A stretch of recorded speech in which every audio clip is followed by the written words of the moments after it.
So I just finished watching the second episode of 13 Reasons Why. And I thought I could get through the whole thing without something bothering me. I was very wrong, because today going to the grocery store I started crying and having to wipe my tears so that my older son wouldn't see that there was something wrong. It has been 13 years. Coincidence. Kind of ironic. Since the incident has happened. And I never really dealt with it. I just kind of suppressed it and made it go away. I'm making this video because I want people to come out sooner than later. I want them to be able to talk to somebody. I want them to be able to address the situation, go to court, see the person who has done this to them, or people that have done this to them be put away or be punished. I know a lot of cases that doesn't happen, but it's always worth a try. It's worth a risk. I wasn't ready. I was told that it wouldn't work and that the person would just walk free. And so I guess I just lost hope, and I didn't have anybody kind of encouraging me to keep pushing and keep pushing and keep pushing.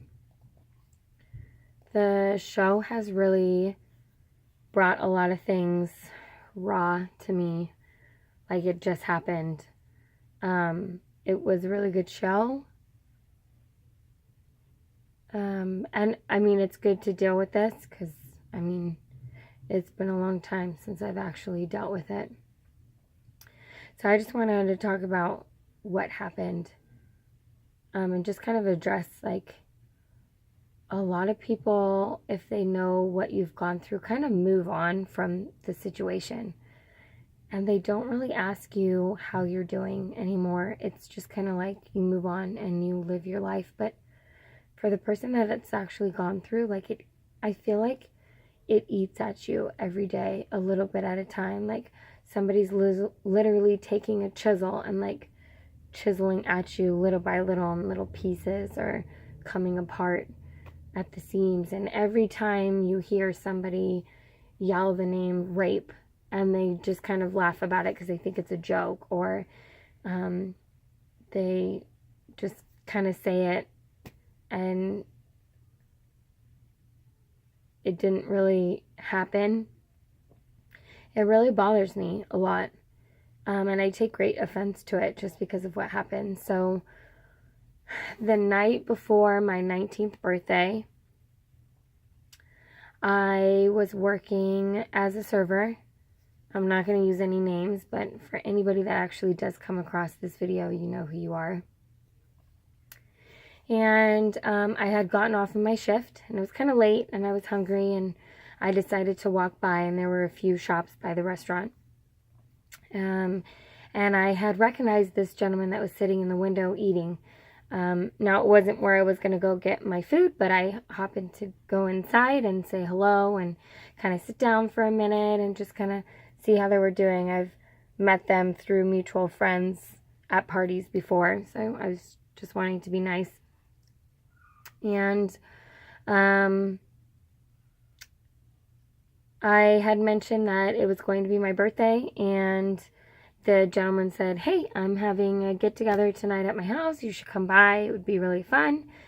And I said, "Yeah, sure. That seems totally fun." I then said goodbye, got my food, and I went off home, changed my clothes, took a shower, got ready.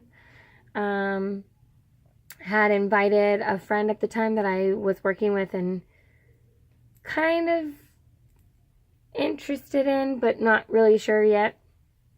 And their apartment building had been like super close to where my friend had been. So I picked him up on the way, and we parked at the underground parking because it was an apartment, and we walked in together. There weren't too many people when we first got there. I think there was a little bit of alcohol. We just kind of said hi and kind of hung out, and I didn't really drink too much then. And this girl walked in with this gentleman that I had been previously kind of talking to. We kind of messed around on and off. Went to his house a couple times. And I can't really remember what happened of why we fell out. But this girl in particular that showed up, I really at the time just didn't care for her. Like, it just didn't sit well. And the fact that she showed up with him just made it even more uneasy. And he just kind of gave me that look like, you know, like, oh, hey, like, I didn't know you were going to be here. But then at the same time, like, I'm going to be all over her and, like, paying attention to her. But I'm still going to, like, be watching you, too, on the side.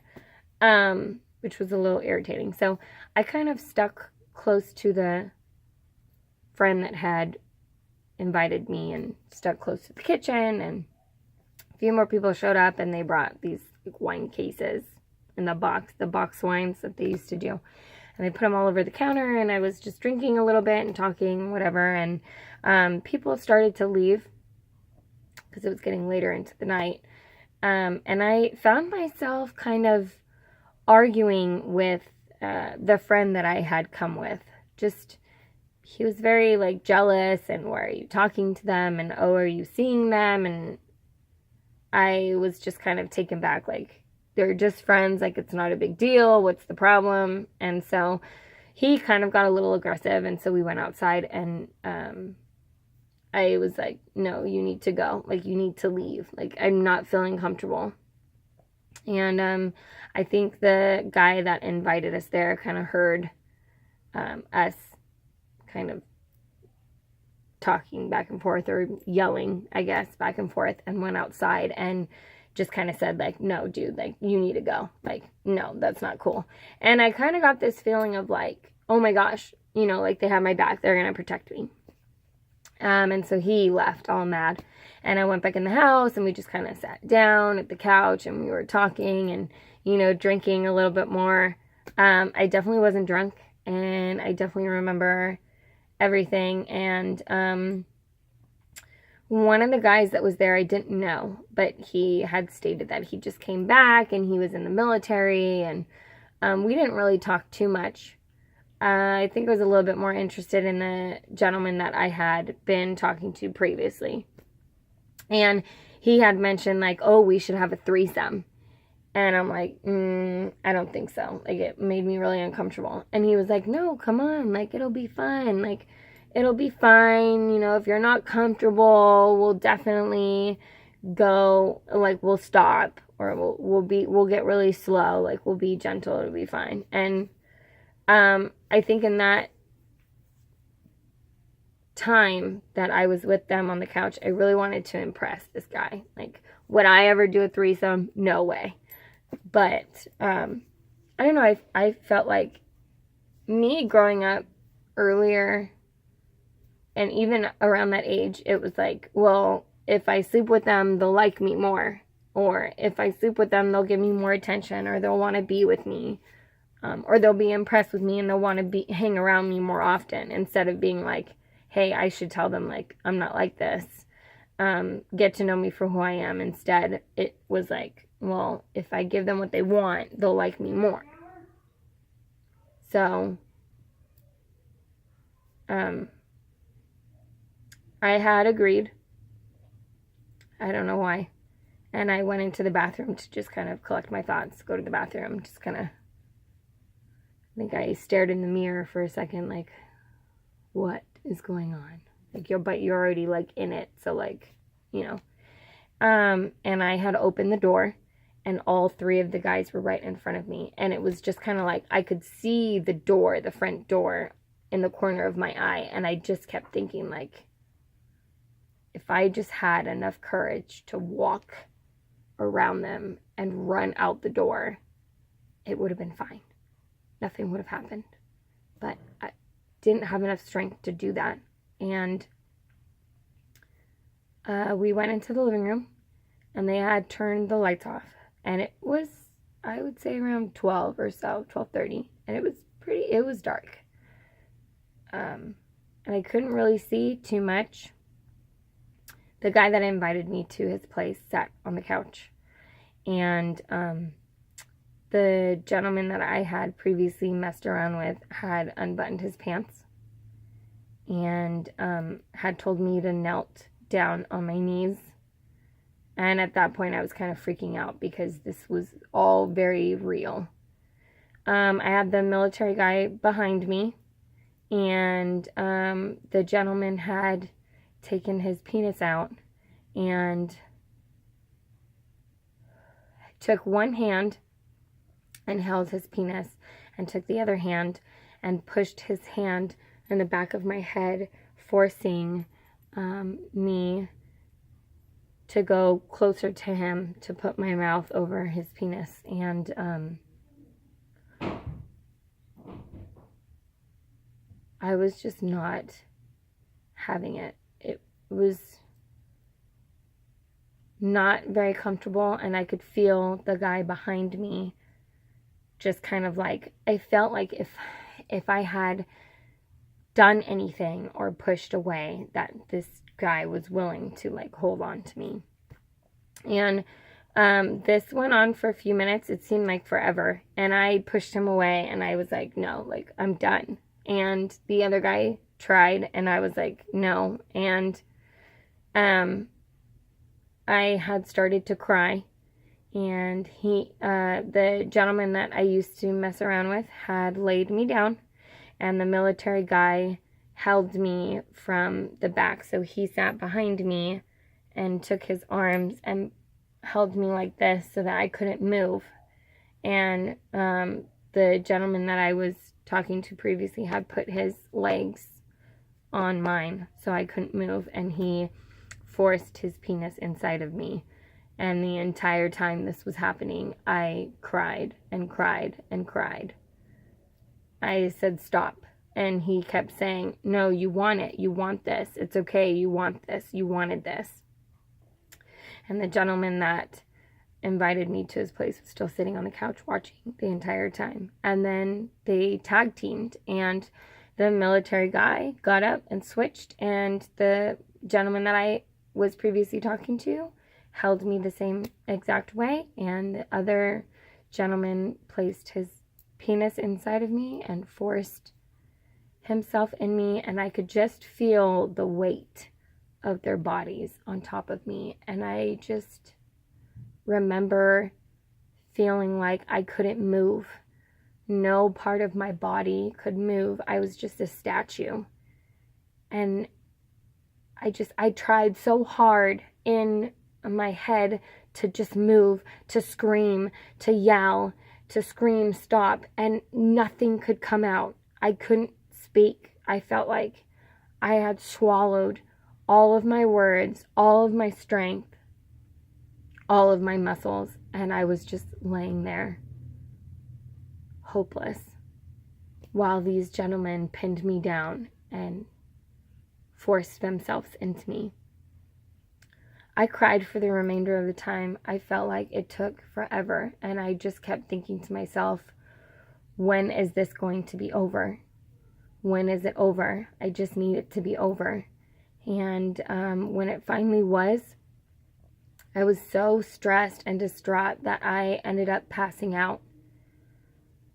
And when I had woken up a few hours later, because by then the sun was starting to come up, all three of the guys were passed out in the apartment, and I was still half naked laying on the floor. And I got up and got my things, and I got dressed, and I tiptoed around looking for my stuff. My wallet was stashed by the TV, I believe, and my keys were underneath the table, kind of looking like it was hidden or they had just thrown it. And I grabbed my things, and I just remember my heart feeling like it was just going to pound out of my chest, and I was so nauseous that I felt like I was going to throw up. And all I kept thinking was, don't wake up, don't wake up, don't wake up, don't wake up. And as soon as I took my things, I walked to the door and I opened it so slowly. And I opened the door and all I could think was, please don't squeak, like just don't make a noise. And all I remember is just hopping on the other side and closing it as slow as possible. And I just jetted down those stairs. I didn't even take the elevator. I just ran and ran and ran and ran. And I went to my car and I just sat there and I just cried. And I was shaking and my mouth was dry and I couldn't think. And I started my car and I drove down the street where the apartment buildings were, where the friend that I had picked up. And I remember calling him and asking him to come outside. And I opened the door and at first he seemed really angry. And then he looked at me and I just lost it. And I told him everything that happened. I don't know if I felt like he deserved to know or if I felt like I had a connection with this person because they were there before all of this happened. He was definitely not the right person to turn to during this whole thing that happened. But after that tragic incident, I definitely knelt on a very abusive person who then beat me for 4 years. After I told him, he just kind of said everything will be okay. I had to work that morning, and I didn't want to act like anything happened. Now it's my birthday, and I'm driving home, and I don't have time for a shower. I change my clothes into my work clothes. I get my apron that you wear being a server, and I showed up to work. My face was white. I just was so out of it. I was numb. I couldn't feel anything. And I just pretended like everything was fine. At the end of my shift, I ran to the back and I just cried. And I gathered my thoughts and I just said, you have to make this through the day. You have to keep going. Once I finished my shift, I went home. I took a shower. I changed. I kind of sat in the shower for a while. I think that day I took an hour shower because I just sat there. And I went to a girlfriend's house because we were going to go to a concert. And I sat there and I told her what happened. She kept asking me, what's wrong? Something's wrong. I know there's something wrong with you.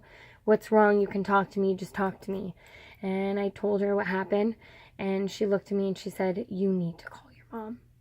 You need to tell her what's going on. And I just remember thinking like, no, she's going to be devastated. She's going to lose it. Like, I can't tell her what's going on.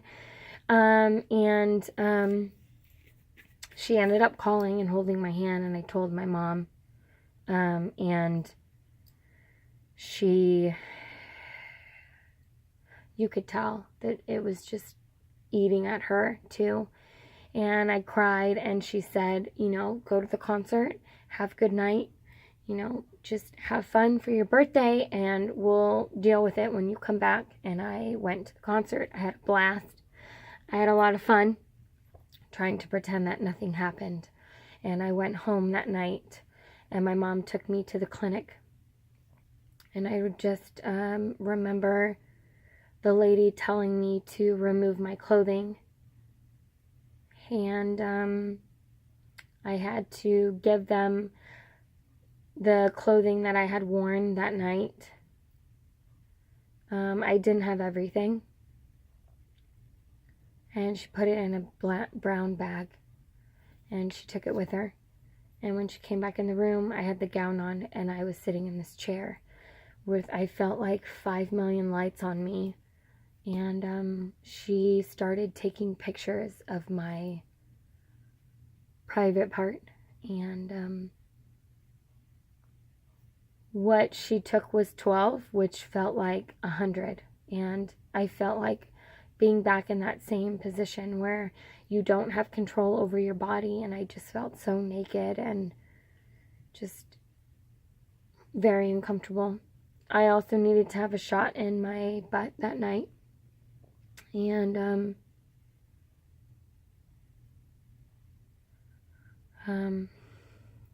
I remember this lady walking into the room and kind of being my support. And I was just crying through the entire time. And she had just said, you know, this isn't your fault. It's natural to feel this way. Don't blame yourself. You didn't put yourself in this position. And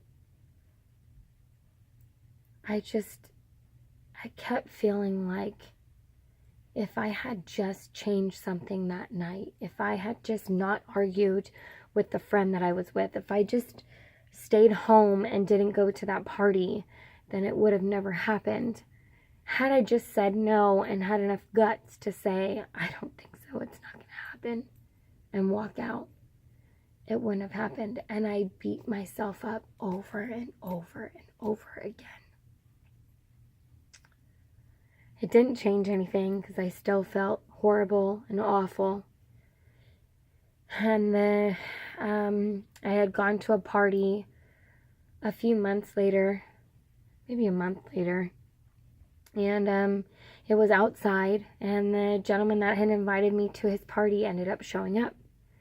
And everything in my body felt like it just went into my stomach. And I felt sick, and my face turned white, and my heart wouldn't stop pounding.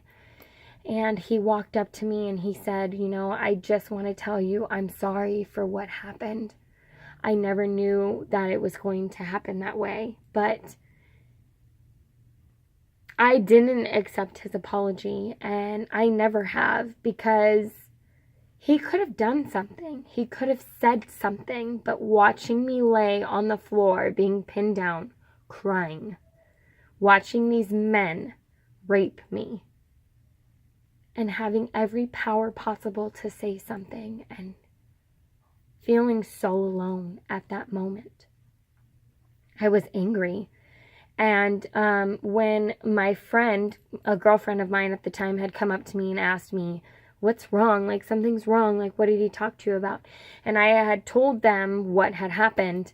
Instead of getting the reaction of a friend comforting you and saying, oh my gosh, are you okay? Is everything fine? It was more like, that could never happen. We know him. That's a good guy. Like, he's nice. He would never do that.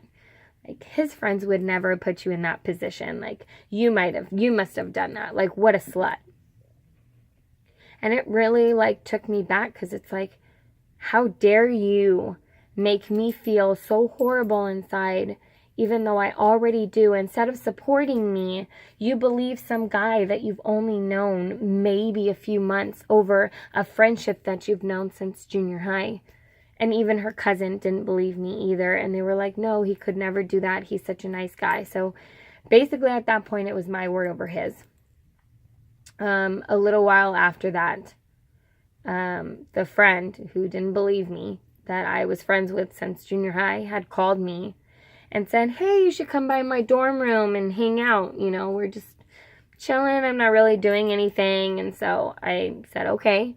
And I took my car and I drove over there to go spend time. And I remember opening her door, and this guy that invited me to his house was in her bed, even though she knew what had happened. And I told her, she still had him in her bed and didn't tell me that he was there.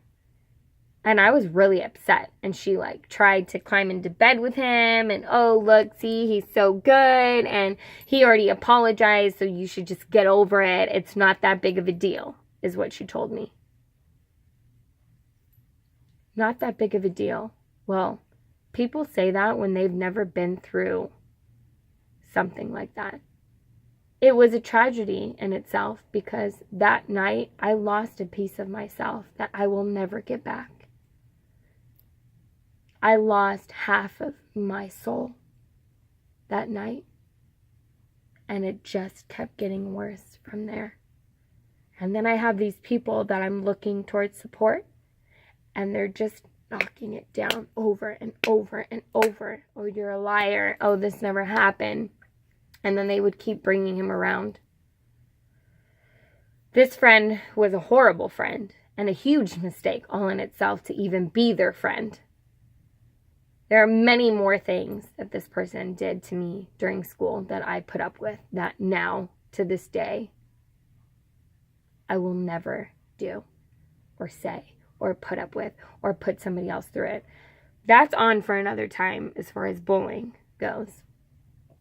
Anyways, I remember one day I was on the freeway in traffic and I saw him in the car with a girl, and I freaked. I didn't know what emotion to act on. I didn't know whether to be angry or sad or mad or worried or anxious or nauseous, or to cry or to scream, or he had driven right by me, and he did one of those things in the movies where they do like that slow drive-by where the person just kind of like turns their head and the car just keeps moving just ever so slightly, and then they just are gone, and then that person is just with all this emptiness inside of them. And I feel like that's literally what happened. I mean, we were in traffic, so obviously he wasn't going that fast, but he ended up going to the side of me and then cut me off and got in front of me. Like, I was never existent. Like, it didn't matter. And he had already moved on with his life, and it was whatever. And I had soda in my car, and I just remember picking it up. And I rolled my window down, and I chucked it at his car. And I remember hearing this girl say, "What a bitch." And I just looked at him and I just said, "Fuck you." And I showed up to the house where the person that I had worked with that was my friend had now been my boyfriend. And I was just shaking. And I was crying. And I was mad. And I was anxious. And I had all these emotions. And he just held me. And I felt like I didn't have any strength in my legs anymore. And I was just going to collapse to the floor. Now, the reason why it was never pressed charges is because that very next day after I went to the clinic, I had met with an attorney at the police station to give a statement. And when he was sitting down asking me questions, he had said, "Are you sure you didn't want it?" And I was like, "No." And he was like, "Well, did you consent to it before?" And I'm thinking in my head, like, well, yeah, but when it was happening, I said stop, and nobody stopped. And I just remember thinking, like, oh my gosh, this is, like, that guy made me feel like I did this to myself. And I just walked out of there, and I never told my mom because I was ashamed. And there's only a few people that know what happened. And it wasn't until I saw this video of this lady talking, saying that it doesn't matter if you say yes before it happens. But in that moment, if you say no or stop, and that person doesn't stop, it is rape, and it is not your fault. And it took me a long time to understand that it wasn't my fault. I didn't do this to myself. I'm still not over it. And that show really got to me. And I just felt like I really needed to put this out there. There are so many people out there that this happens to, and nobody says anything. And nothing gets done. And they live with this every single day. I find myself getting so angry and worked up over the dumbest things because I have all this built up anger that I can't let go because I still haven't gotten over it yet. I am not okay with what happened. And people saying, well, you know, say a prayer for them or feel bad for them or forgive yourself. I feel like if I do that, it's forgiving them. I know that it's not. I know that it's making peace with myself, but I'm not ready. And it's been 13 years, and I'm still not ready. I'm not ready to talk about it to somebody else. Or I wasn't, I guess. I wasn't ready to talk about it. I wasn't ready to deal with it. And then after seeing that show, it's just like, it's now or never. Either say it or don't say it. Because if you don't say it, you're never going to have a voice, and nobody's ever going to know what happened. And nobody is ever going to be able to relate to this and have enough guts to stand up and push themselves to speak out, to say something, so that they don't end up hurting themselves, so that they don't end up being alone or being angry. Because I'm angry all the time, and it's exhausting. And I don't want to be angry anymore, but I also don't know how to let it go. So please, if you're watching this, if you're listening, if you understand, if you've been through this, know, I understand. I've been through it. You're not alone. Speak out. Be strong. There is many of us that have been there, that will be there for you. I myself will as well. I hope this video finds you comfort. I hope that it makes it a little bit more easier to say something instead of just being alone and keeping to yourself and saying nothing. This is the first time that I have actually put this out into the universe. And again, there's only a few people that know what happened. Please get help. If you're not ready, I totally get it. I'm not either. But talking about it even to you guys will help.